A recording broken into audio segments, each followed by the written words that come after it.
Hi students, welcome to my YouTube channel engineer से stop. और आज के वीडियो में हम लोग 8086 माइक्रो प्रोसेसर के इंस्ट्रक्शंस के बारे में देखेंगे। ठीक है, तो आज मैं सिर्फ और सिर्फ डेटा ट्रांसफ़र इंस्ट्रक्शन के बारे में बात करूंगी और नेक्स्ट वीडियो में हम अदर टाइप्स के जो इंस्ट्रक्शंस आते हैं आपके माइक्रो प्रोसेसर से रिलेटेड उनके बारे में बात करेंगे। ठीक है, तो अगर आपने अभी तक मेरे चैनल को सब्सक्राइब नहीं किया है तो आप सब्सक्राइब कर लीजिए और बेल आइकन को ज़रूर प्रेस करिएगा ताकि आपको फर्दर वीडियोज़ के नोटिफिकेशन मिलते रहें। ठीक है, तो इंस्ट्रक्शन सेट के बारे में मैंने तभी बताया था जब हमने माइक्रो प्रोसेसर के बारे में बात की थी 8085 के बारे में।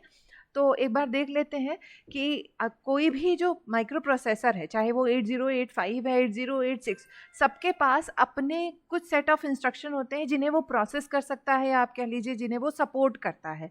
ठीक है, जितने भी जो भी सारे इंस्ट्रक्शन को कोई एक माइक्रो प्रोसेसर सपोर्ट करता है वो उसका क्या बन जाता है, इंस्ट्रक्शन सेट। ठीक है, आप ये नहीं कह सकते कि 8085 के सारे इंस्ट्रक्शन 8086 सपोर्ट करता है या 8086 के सारे इंस्ट्रक्शन 8085 नहीं, सबके अलग अलग इंस्ट्रक्शन है जिन्हें वो सपोर्ट करता है और वही उसका इंस्ट्रक्शन सेट होता है। ठीक है, तो इंस्ट्रक्शन क्या होता है? It is a binary pattern designed inside a microprocessor to perform a specific function. ठीक है, किसी स्पेसिफिक वर्क को परफॉर्म करने के लिए हमने एक बाइनरी पैटर्न डिज़ाइन किया हुआ है। ठीक है, तो उसे हम क्या कहते हैं, इंस्ट्रक्शन कहते हैं। ओके, तो इंस्ट्रक्शंस को आप दो पार्ट में डिवाइड कर सकते हैं। एक होता है आपका ऑपकोड। ठीक है, एक पार्ट है आपका ऑपकोड, तो दूसरा क्या होता है, ऑपरेंड। तो ऑपकोड का मतलब है ये बताएगा कि क्या ऑपरेशन परफॉर्म करना है, what operation is to be performed. ठीक है, और जो ऑपरेंड है वो ये बताता है कहाँ आप ऑपरेशन परफॉर्म करना चाहते हैं। ठीक है, किस डेटा पे ऑपरेशन आप परफॉर्म करना चाहते हैं। ठीक है, तो ये आपका हो गया इंस्ट्रक्शन के बारे में। अब हम लोग देखते हैं कि the entire group of instruction that a microprocessor supports is called instruction set. I have already told you. तो 8086 जो है इसके पास मोर देन 20,000 इंस्ट्रक्शंस हैं खुद के।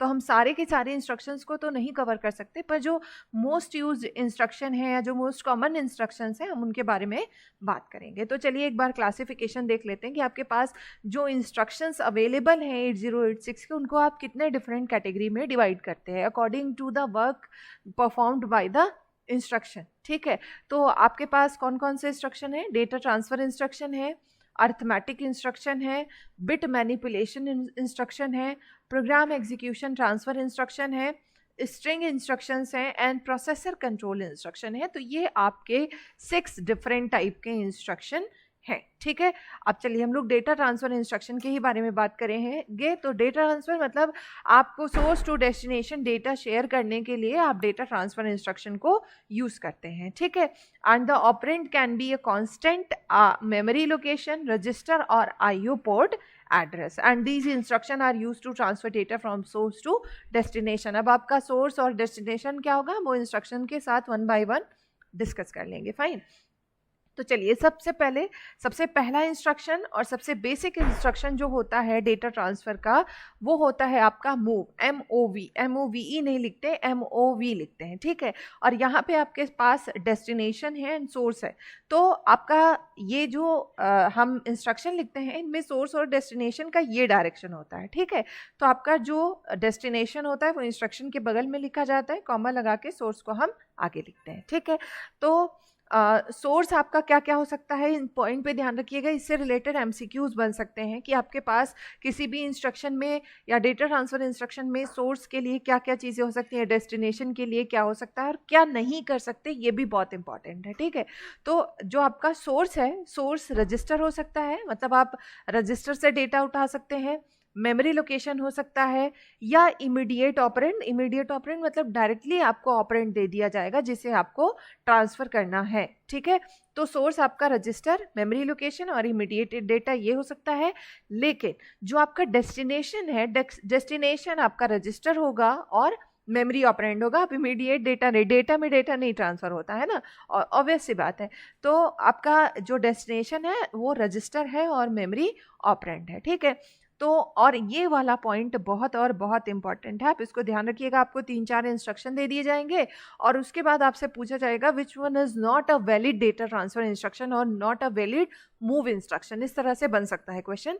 तो ध्यान रखिएगा कि बोथ सोर्स एंड डेस्टिनेशन, जो आपका ये सोर्स है और डेस्टिनेशन है, this can not be memory location at the same time. आप दोनों को मेमोरी लोकेशन, मतलब memory location to memory location directly data transfer नहीं हो सकता है, ठीक है। आप या तो रजिस्टर टू रजिस्टर होगा या तो register to memory data transfer होगा। आप memory to memory data transfer move instruction के थ्रू नहीं कर सकते। This point is very important, ठीक है। तो अब देखिए एग्जाम्पल देख लीजिए, यहाँ पे मूव CX जब X लगा है तो ये 16 बिट रजिस्टर की बात हो रही है। यहाँ पे AL या AH लिखा होता तो ये 8 बिट रजिस्टर की बात हो रही है। भाई हमारे पास जो जनरल पर्पस रजिस्टर हैं उनको हम 8 बिट के लिए भी यूज़ करते हैं, ठीक है, और 16 बिट डेटा को भी स्टोर करने के लिए यूज़ करते हैं, ठीक है। तो हमने जो रजिस्टर्स हैं उनको 16 बिट रजिस्टर्स को 8 में डिवाइड कर लिया है। पहले 8085 में क्या कर रहे थे, हमारे पास 8 बिट के रजिस्टर्स थे, उसको हम कंबाइन करके 16 बिट डेटा को स्टोर करने के लिए यूज़ करते थे। अब क्या है, हमारे पास 16 बिट के रजिस्टर हैं, हम उनको डिवाइड करके, मतलब 8 बिट के डेटा को स्टोर करने के लिए, जैसे AX रजिस्टर है एक्यूमुलेटर, इसको हम दो पार्ट में डिवाइड करते हैं, AH and AL, lower bits AL और हायर बिट्स AH। इसी तरह CX को आप CL एंड CH में डिवाइड करते हैं एंड सो ऑन। आर्किटेक्चर वाला आप पार्ट देख लीजिएगा। तो बहरहाल आप 037AH इसको आपको रजिस्टर CX में ट्रांसफ़र कर देना है। यहाँ पे क्या हो रहा है, आपने इमीडिएट डेटा को रखा हुआ है ट्रांसफ़र करने के लिए। यहाँ पे देखिए दो रजिस्टर्स के बीच में डेटा ट्रांसफ़र हो रहा है। 8 बिट रजिस्टर्स को यूज़ कर रहे हैं डेटा ट्रांसफ़र करने के लिए। सोर्स एंड डेस्टिनेशन आप समझ ही चुके हैं। और जब भी आपके पास ये हेक्साडेसिमल में वैल्यू लिख के और उस पर ये ब्रैकेट लगा दिया जाए, स्क्वायर ब्रैकेट, तो आप समझ लीजिए कि ये मेमोरी लोकेशन की बात हो रही है या मेमोरी एड्रेस आपको बताया जा रहा है, ठीक है।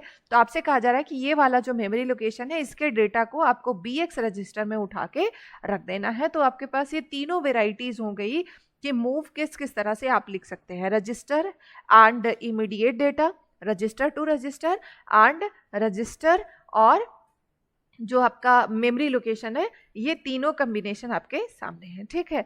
तो अब हम लोग आगे बढ़ते हैं। पुश ऑपरेंड, वेरी सिंपल, ये push and pop both are related with the stack, ठीक है। ये दोनों किससे रिलेटेड है, स्टैक से रिलेटेड है। एंड पुश क्या करता है, it pushes the operand into top of stack. ये क्या करता है, ये जो स्टैक टॉप में डेटा को इंसर्ट करने के लिए हम किसका यूज करते हैं, पुश ऑपरेंड, और पुश को यूज करते हैं और उसके साथ हम ये ऑपरेंड लिखते हैं कि क्या डेटा हमें स्टैक में पुश करना है, ठीक है। तो अब देखिए इसका एग्जांपल पुश BX, इसका क्या मतलब है, जो आपका रजिस्टर BX है, 16 बिट रजिस्टर BX है, इसमें जो कंटेंट है उसे हमें उठा के कहाँ पे रख देना है, वो हम रख देंगे कहाँ पे, स्टैक में रख देंगे, ठीक है। तो इंसर्शन के लिए पुश को यूज करते हैं और डिलीशन के लिए पॉप को यूज करते हैं, ठीक है। तो देखिए पॉप और उसके साथ डेस्टिनेशन दिया हुआ है कि जो भी ऑपरेंड आप पॉप करेंगे उसको आप कहाँ ले जाके स्टोर करेंगे, ठीक है। तो it pops the operand from top of stack. Top of stack इसलिए कह रहा है कि भाई आपका जो स्टैक है वो लीफो आर्किटेक्चर पे काम करता है, तो जो सबसे टॉप पे है उसी को वो डिलीट करेगा, ठीक है। तो it pops the operand from top of stack to destination, okay. तो ये क्या करेगा, जो आपका यहाँ पे रजिस्टर दिया हुआ है वहाँ पे ले जाके जो भी आपने एलिमेंट को डिलीट किया है उस डिफाइंड रजिस्टर में स्टोर कर देगा।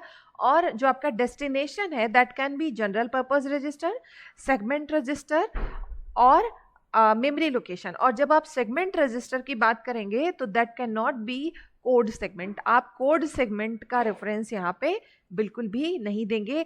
इस पॉइंट को आप हमेशा और हमेशा याद रखिएगा, ठीक है।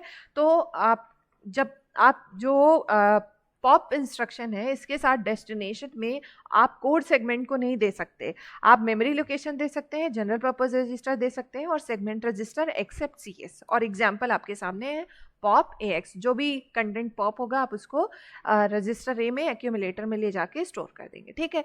अब नेक्स्ट आपका आ गया exchange instruction.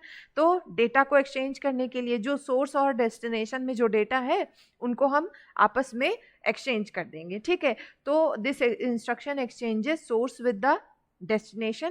It cannot exchange two memory locations directly. दो मेमोरी लोकेशंस के बीच में डेटा एक्सचेंज नहीं हो सकता है डायरेक्टली इस इंस्ट्रक्शन के थ्रू। मतलब आपका जो सोर्स और डेस्टिनेशन है ये दोनों कभी भी मेमोरी लोकेशंस नहीं हो सकते, ठीक है। और इसका एग्जांपल है दो रजिस्टर के कंटेंट्स को हम एक्सचेंज करा रहे हैं, ठीक है। ओके चलिए हम लोग आगे बढ़ते हैं। इन एक्यूमुलेटर कॉमा पोर्ट एड्रेस, तो इन एंड आउट पोर्ट से डेटा को रीड करने के लिए और डेटा को राइट करने के लिए किसी पोर्ट पे हम कौन से इंस्ट्रक्शन को यूज करते हैं, इन एंड आउट। ठीक है, तो ये कैसे काम करता है, तो इन की बात पहले कर लेते हैं। इन एक्यूमुलेटर मतलब आप इनपुट ले रहे हैं किसी पोर्ट से, ठीक है, किसी पेरिफेरल डिवाइस से। तो यहाँ पे देखो पोर्ट एड्रेस से जो डेटा है वो कहाँ पे आएगा, एक्यूमुलेटर में। जब हम in accumulator comma port address it transfer the operand from specified port to the accumulator, जो आपका पोर्ट है वहां से डेटा कहाँ पे आ रहा है, एक्यूमुलेटर पे आ रहा है। अब आउट की बात करें तो it transfer the operand from the accumulator to, उल्टा कर दिया ना मैंने, डायरेक्शन तो हमेशा यही रहता है, यही वाला रहता है। It transfer the operand from accumulator to specified port. ठीक है, तो ये डायरेक्शन हमेशा सोर्स ये होगा और डेस्टिनेशन ये होगा। मैंने पहले ही बताया था और मैं ही भूल गई, I am sorry for that. तो आउटपुट एड्रेस कॉमा एक्यूमुलेटर, तो एक्यूमुलेटर से कहाँ पे जाएगा डेटा, आउट है ऑब्वियसली, तो मेमोरी से या कंप्यूटर से बाहर जाएगा पोर्ट पे या पेरिफेरल डिवाइस पे, तो एक्यूमुलेटर से कहाँ जाएगा, पोर्ट एड्रेस पे। और जब इन की बात होगी तो मतलब पेरिफेरल डिवाइस से हम इनपुट ले रहे हैं तो पोर्ट एड्रेस से कहाँ पे आ जाएगा, एक्यूमुलेटर पे। ये हो गया हमारा एग्जाम्पल। इन ये वाला पोर्ट एड्रेस है, पोर्ट एड्रेस से हम कहाँ पे, एक्यूमुलेटर में डेटा को ले रहे हैं। और दूसरा क्या है कि एक्यूमुलेटर से जो डेटा है वो किसी पोर्ट एड्रेस पे जा रहा है, तो दोनों का डिस्क्रिप्शन हो गया हमारा। आउटपुट की बात कर ले तो transfer the operand from accumulator to specified port. आगे आते हैं हम लोग। LEA का फुल फॉर्म है load effective address to the register. ठीक है, यहाँ पे रजिस्टर के अलावा, क्योंकि यहाँ पे स्पेसिफिक होके मेंशन कर दिया गया है load effective address to register, ये आप रजिस्टर के अलावा यहाँ पे कोई भी मेमोरी लोकेशन, मेमोरी एड्रेस यहाँ पे यूज नहीं कर सकते। और ये जो सोर्स है ये आपका कोई भी रजिस्टर या मेमोरी लोकेशन हो सकता है। ठीक है, तो आपको जो भी यहाँ पे सोर्स गिवन है उस सोर्स से आपको रजिस्टर में इफेक्टिव एड्रेस को लोड करना है। ठीक है, so it loads a 16-bit register with the offset address of the data specified by the source. Okay, and इसका एग्जांपल है ये देखिए, यहाँ पे हम डेस्टिनेशन इंडेक्स को यूज कर रहे हैं और ये जो ब्रैकेट लगा है ना डेस्टिनेशन इंडेक्स पे, इसका ये मतलब है कि ये जो डेस्टिनेशन इंडेक्स है ये एक एड्रेस को होल्ड करके रखे हुए हैं। ठीक है, और ये जो एड्रेस है आप इसे कहाँ पे ले जाके स्टोर कर रहे हैं, BX रजिस्टर में। ठीक, तो आप जो है इफेक्टिव एड्रेस, जो ऑपरेंड का एड्रेस है उसको हम स्टोर करते हैं, उसे ही हम इफेक्टिव एड्रेस कहते हैं। ठीक है, तो it load 16-bit register with offset address of data specified by the SRC। ठीक है, तो डेस्टिनेशन इंडेक्स जो ये रजिस्टर है इसमें आपने एड्रेस को होल्ड करके रखा हुआ था, इसमें आपने ऑफसेट होल्ड करके रखा है डेटा का, उसको आप कहाँ पे स्टोर कर दे रहे हैं, BX में। ठीक है, this instruction loads the content of DI into the BX register. Already मैंने ये बताया हुआ है। अब चलिए ये इंस्ट्रक्शन थोड़ा ध्यान से समझिएगा, इसमें कुछ पॉइंट्स हैं जो आपको ध्यान रखने हैं और देखते हैं क्या है। LDS का मतलब क्या है, full form load data segment. आपने सेगमेंट्स में डिवाइड किया हुआ है ना मेमोरी को, लोड डेटा सेगमेंट। ठीक है, अब यहाँ पे सोर्स दिया हुआ है, डेस्टिनेशन दिया हुआ है। अब इसमें एक नई चीज देखिए, it loads 32-bit pointer from memory source to destination register and data segment. ये क्या करता है, आपको ये 32-bit पॉइंटर, मतलब आप 32 बिट का तो पॉइंटर नहीं रख सकते हैं ना, लेकिन ये करता क्या है, 32-bit पॉइंटर को उठाएगा और इसे कहाँ पे रखता है, from memory source to destination register, destination register में रखेगा और डेटा सेगमेंट में रखेगा। अब इसका कंसेप्ट देखो क्या होगा, आपके पास ये 32-bit का पॉइंटर है, आप इसको 2 पार्ट में डिवाइड करो। ठीक है, मतलब चलिए आगे हम इसको बताते हैं, अभी आगे हम क्लियर हो जाएगा। The offset is placed in the destination register and the segment is placed in the data segment. Okay, तो आपका जो ऑफसेट है, ऑफसेट बोले तो एड्रेस कहाँ पे स्टोर होगा, जाके डेस्टिनेशन रजिस्टर में, and the segment is stored in the data segment. अब next point and most important point related to this instruction, और जो अगला इंस्ट्रक्शन मैं बात करूंगी अगला वाला उसके लिए भी, ठीक है, वो आपका इंस्ट्रक्शन है LES, लोड एक्स्ट्रा सेगमेंट, ठीक है, वहां पे भी ये पॉइंट जो है वहां पे भी चलेगा, ठीक। अच्छा देखिए, to use this instruction the word at lower memory address must contain the offset and the word at the higher address must contain the segment, ठीक है। अगर आपको इस इंस्ट्रक्शन को यूज करना है तो क्या करना पड़ेगा, जो इंस्ट्रक्शन के साथ जो एड्रेस दे रहे हैं, ठीक है, वो क्या कंटेन करना चाहिए, वो ऑफसेट कंटेन करना चाहिए जिससे आप डेस्टिनेशन रजिस्टर में स्टोर करेंगे, ठीक है। और जो नेक्स्ट एड्रेस होगा वो that must contain a segment, ठीक है, तभी आप ये इंस्ट्रक्शन पे काम कर पाएंगे। मतलब देखो इंस्ट्रक्शन देखो एकदम समझ में आ जाएगा। इंस्ट्रक्शन आपका कैसे है, ये दिया हुआ है LDS BX 0301H। तो ये जो डायरेक्टली इंस्ट्रक्शन गिवन है ना, मतलब ये क्या है, क्योंकि इसमें देखो स्क्वायर ब्रैकेट लगा है, इसका मतलब ये क्या बता रहा है, एक एड्रेस की बात हो रही है, ठीक। तो इस एड्रेस पे जो भी डेटा पड़ा है, एड्रेस पड़ा है, उसको कहाँ पे लाके रखा जाएगा, BX में रखा जाएगा, ठीक। तो मतलब जो भी यहाँ पे डेटा था इस लोकेशन पे 0301 पे, उसे हम कहाँ स्टोर करेंगे, BX में, ठीक। अब बात आई कि डेटा सेगमेंट में क्या जाएगा, हम डेटा सेगमेंट को कैसे लोड करेंगे। तो इससे आप नेक्स्ट एड्रेस पे जाओ तो वो एड्रेस क्या होगा, 0302, हम मानते हैं ये नेक्स्ट एड्रेस है, ठीक। अभी का जो करंट एड्रेस है जो इंस्ट्रक्शन में गिवन है 0301, ठीक। ये आपका ये इसमें जो कंटेंट है उसको हम कहाँ ले जाके रखेंगे, BX में रखेंगे, ठीक। उसके बाद जो नेक्स्ट मेमोरी लोकेशन है, ओके, 0302H नेक्स्ट होगा। तो यहाँ पे जो भी कंटेंट पड़ा हुआ है उसको हम कहाँ पे ले जाके रखेंगे, डेटा सेगमेंट में, ठीक है। तो ये जो इंस्ट्रक्शन है एक साथ ये 2 लोकेशंस पे काम करता है, ठीक है। अभी क्लियर हो गया होगा। तो भाई आपको ये 16 बिट इसके लिए हो जाएगा, ये वाले के लिए, और 16 बिट ये वाले से आपका बन जाएगा, ठीक है। भाई जो पहला एड्रेस दिया हुआ है इसमें जो डेटा कंटेन है वो 16 बिट, और जो नेक्स्ट लोकेशन में वो भी 16 बिट डेटा को कंटेन कर रहा है, इसीलिए हम क्या कह रहे हैं, 32 बिट पॉइंटर ये स्टोर करके कहाँ पे 2 पार्ट में डिवाइड कर रहा है, डेस्टिनेशन में और डेटा सेगमेंट में, ठीक है।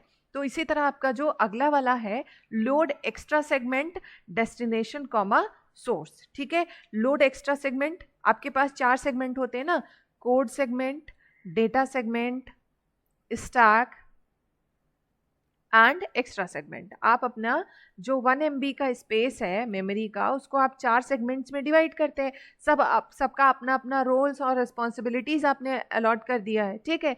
तो यहाँ पे ये जो इंस्ट्रक्शन है कौन से सेगमेंट से रिलेटेड है, वो एक्स्ट्रा सेगमेंट से रिलेटेड है।